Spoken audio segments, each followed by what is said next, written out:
Hello friends, कैसे हो आप सभी। आई होप कि आप बहुत अच्छे होंगे। तो चलिए आज हम करते हैं क्लास 10th एक्सरसाइज 4.1 का क्वेश्चन नंबर 2। देखिए क्या है, निम्न स्थितियों को द्विघात समीकरण के रूप में निरूपित कीजिए। देखिए हमने द्विघात समीकरण ज्ञात नहीं करना है, सिर्फ इसका रूप देना है। ठीक है, तो देखिए फर्स्ट पार्ट में क्या है, एक आयताकार भूखंड का क्षेत्रफल 528 मीटर स्क्वायर है। क्षेत्र की लंबाई चौड़ाई से 2 गुने और 1 प्लस है, मीन्स 1 अधिक है। ठीक है, तो हमें भूखंड की लंबाई और चौड़ाई ज्ञात करनी है। देखिए सबसे पहले हमें क्वेश्चन को समझना है और फिर करना है। देखिए हम इसको अब स्टार्ट कैसे करेंगे, जो इन्होंने लास्ट में दिया हुआ है कि भूखंड की लंबाई और चौड़ाई ज्ञात कीजिए, तो हमें इसको मान लेना है लंबाई क्या है और चौड़ाई।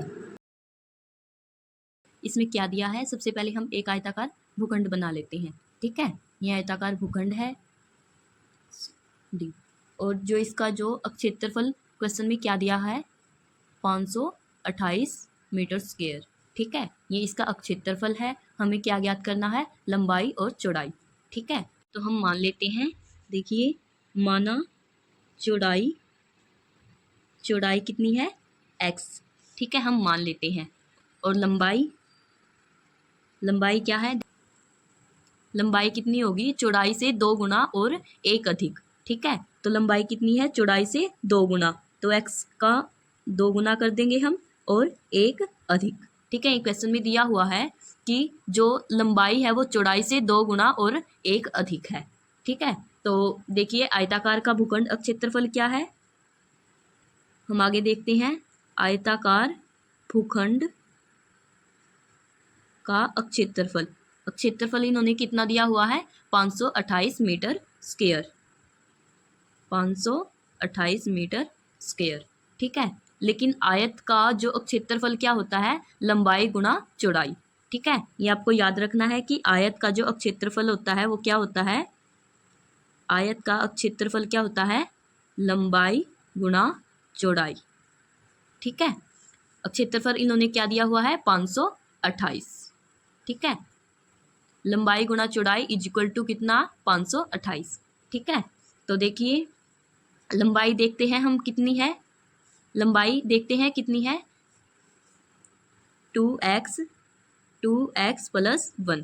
ठीक है, और चौड़ाई कितनी है, x। ठीक है, इज इक्वल टू 528। ठीक है, तो इसकी हम इसके अंदर मल्टीप्लाई कर देंगे। 2x की हम x के साथ मल्टीप्लाई करेंगे तो कितना आएगा, 2x स्क्वायर प्लस अब 1 के साथ x की मल्टीप्लाई करेंगे तो x इज इक्वल टू 528। ठीक है, तो 2x स्क्वायर प्लस x, इसका हम पक्षांतर कर देंगे। ये प्लस का है तो इज इक्वल टू के इस पार ले आएंगे तो ये माइनस का हो जाएगा, 528 इज इक्वल टू 0। ठीक है, ये सॉल्व हो गया, ये हमारा आंसर आ गया। ठीक है, तो सेकंड पार्ट करते हैं हम। देखिए सेकंड पार्ट में क्या है, 2 क्रमागत धनात्मक पूर्णांकों का गुणनफल 306 है। हमें पूर्णांकों को ज्ञात करना है। ठीक है, देखिए क्रमागत क्या होता है, क्रम के अनुसार, और इनका गुणनफल 306 है। तो चलिए हम इन पूर्णांकों को ज्ञात करते हैं। तो चलिए सॉल्व करते हैं। माना पहला क्रमागत धनात्मक पूर्णांक, ठीक है, क्या है, x। ठीक है, क्रम के अनुसार चलना है। पहला हमारा क्या है, x, तो हमारा दूसरा क्या होगा, दूसरा क्रमागत धनात्मक पूर्णांक हमारा क्या होगा, x प्लस 1। x प्लस 1 क्यों आया, क्योंकि हमें क्रम के अनुसार चलना है। जैसे क्रमागत क्या होता है, क्रम के अनुसार। ठीक है, मतलब 1 का डिफरेंस होता है। ठीक है, देखिए पहले x, फिर x प्लस 1, फिर x प्लस 2, x प्लस 3, ये क्रम के अनुसार होता है। ठीक है, तो पर्सन के अनुसार देखते हैं, यहाँ पर लिख देते हैं पर्सन से। देखिए पहला धनात्मक पूर्णांक हमारा क्या है, x। ठीक है, और दूसरा क्या है, x प्लस 1। ठीक है, इज इक्वल टू पर्सन में दिया हुआ है 306। ठीक है, इसकी हम इसके अंदर मल्टीप्लाई कर देंगे। x की हम x के साथ मल्टीप्लाई करेंगे तो x स्क्वायर प्लस x की 1 के साथ करेंगे तो x is equal to 306। x square plus x, ये प्लस का है, हम इसको इस पार ले आएंगे तो माइनस 306 इज इक्वल टू 0। ठीक है, ये हमारा आंसर आ गया। तो चलिए अब थर्ड पार्ट देखते हैं। रोहन की माँ उससे 26 वर्ष बड़ी है। उनकी आयु का गुणनफल अब से 3 वर्ष पश्चात 360 हो जाएगा। हमें रोहन की वर्तमान आयु ज्ञात करनी है। ठीक है, देखिए गुणनफल अब से 3 वर्ष पश्चात कितना हो जाएगा, 360। ठीक है, गुणनफल 360 है, तो हमें रोहन की वर्तमान आयु ज्ञात करनी है। तो चलिए इसको हम सॉल्व करते हैं। तो चलिए इसको देखते हैं। माना रोहन की वर्तमान आयु, सबसे पहले हम वर्तमान आयु देखते हैं क्या है। रोहित की वर्तमान आयु क्या है, x। ठीक है, इसीलिए रोहन की माँ की आयु कितनी होगी, उससे 26 अधिक है।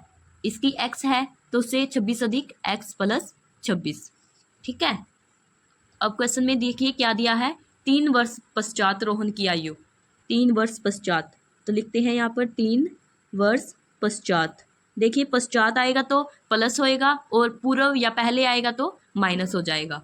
ठीक है, पश्चात या बाद में आएगा तो उसको हम प्लस करते हैं। ठीक है, तो 3 वर्ष पश्चात रोहन की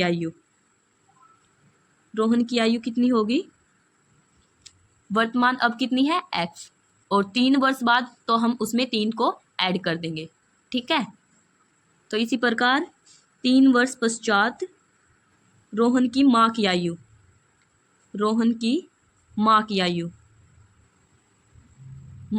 कितनी है, x प्लस 26। वर्तमान में अब कितनी है, x प्लस 26, तो 3 वर्ष पश्चात कितनी होगी, हम इसमें 3 ऐड कर देंगे।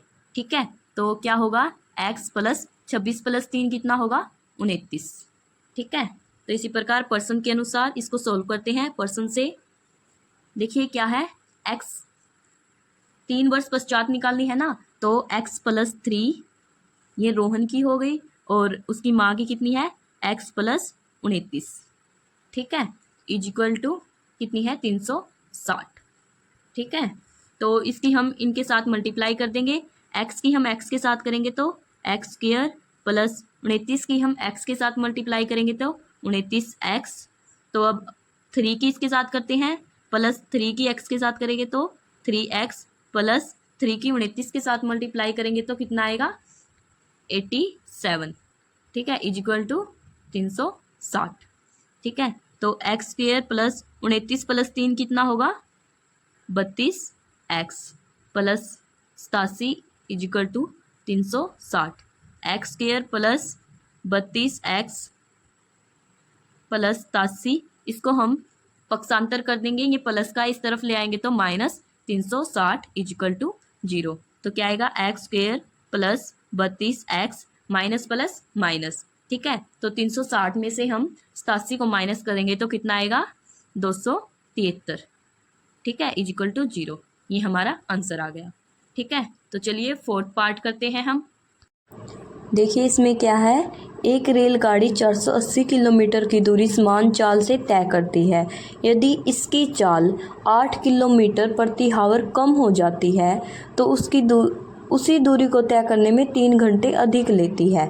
हमें रेलगाड़ी की चाल ज्ञात करनी है। ठीक है, तो चलिए सॉल्व करते हैं। सबसे पहले क्या देखेंगे हम, रेलगाड़ी की चाल हम मान लेते हैं। ठीक है, माना रेलगाड़ी की चाल, रेलगाड़ी की चाल कितनी, x किलोमीटर प्रति हावर।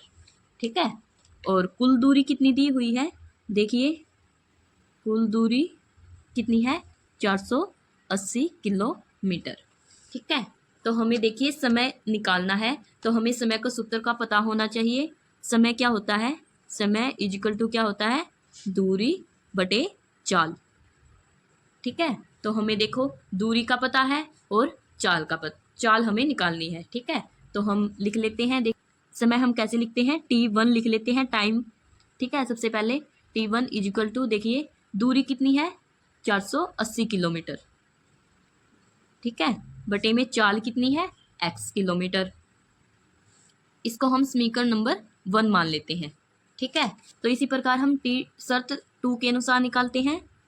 ठीक है, t2 क्या है, t2 देखिए पर्सन में देखते हैं हम, देखिए दूरी तो सेम रहेगी 480 किलोमीटर, ठीक है, लेकिन दूसरी चाल में इन्होंने क्या कहा है कि 8 किलोमीटर कम हो जाएगी। पहली चाल हमारी x है और दूसरी चाल में हम x माइनस 8 कर देंगे, ठीक है, कम करने के लिए हम माइनस कर देंगे, ठीक है। और देखो उसी दूरी को तय करने में कितने घंटे लेती है, 3 घंटे लेती है, ठीक है। देखिए पहली दूरी में से हम दूसरी दूरी को घटाकर इजिकल टू 3 रख देंगे, ठीक है। तो चलिए देखते हैं दूरी बटे चाल, तो हमारी दूरी तो सेम ही रहेगी, ठीक है। दूरी कितनी है, 480 किलोमीटर। तो चाल कितनी है, x माइनस 8, ठीक है। इसको हम समीकरण नंबर 2 मान लेते हैं, ठीक है। अब हम टाइम 2 में से टाइम 1 को माइनस कर देंगे इजिकल टू 3, ठीक है। तो देखिए t2 का मान कितना है हमारे पास, 480 किलोमीटर बाय x माइनस 8, ठीक है। और t1 कितना है हमारे पास, 480 kilometre by x kilometre equal to 3, ठीक है। तो अब क्या करेंगे, हम इनमें से 480 को हम कॉमन ले लेंगे, ठीक है। 480 यहाँ क्या बचा, इससे हम इसको काट देंगे तो 1 बचा बाय x माइनस 8 माइनस इसको काट देंगे तो 1 बाय x, ठीक है, इजिकल टू 3। तो क्या बचा, 1 by x minus 8 minus 1 by x equal to 3। ये इसके साथ मल्टीप्लाई में है तो इजिकल टू के इस पार ले आएंगे तो हम ये बटे में आ जाएगा, ठीक है, 480, ठीक है। तो 1 by x minus 8 minus 1 by x equal to 3 से हम 480 को काट देंगे तो 1 बाय 160 आ जाएगा। इसका हम एलसीएम ले लेंगे, ठीक है। एलसीएम क्या है, x माइनस 8 और x, ठीक है। एलसीएम लेंगे तो x माइनस 8 से x माइनस 8 कट जाएगा और x बचेगा तो x लिख लेंगे और माइनस इस तरफ x से x कट जाएगा तो क्या बचेगा, x माइनस 8, ठीक है, इजिकल टू 1 बाय 160, ठीक है। तो अब क्या बचेगा, तो देखिए ये प्लस का और ये माइनस का ये आपस में कट जाएगा तो क्या बचेगा, 8 बाय इसकी हम इसके साथ मल्टीप्लाई कर देंगे तो एक्स स्क्वायर और माइनस 8 की x के साथ करेंगे तो 8x इजिकल टू 1 बाय 160। अब हम इसकी आर पार गुना कर देंगे तो क्या, देखिए एक्स स्क्वायर माइनस 8x की 1 के साथ मल्टीप्लाई करेंगे तो एक्स स्क्वायर माइनस 8x बराबर 160 की 8 के साथ मल्टीप्लाई करेंगे तो 1280, ठीक है। तो एक्स स्क्वायर माइनस 8x ये प्लस का है, हम इसको इस पार ले आएंगे तो माइनस 1280 इजिकल टू 0। ये हमारा आंसर आ गया, ठीक है।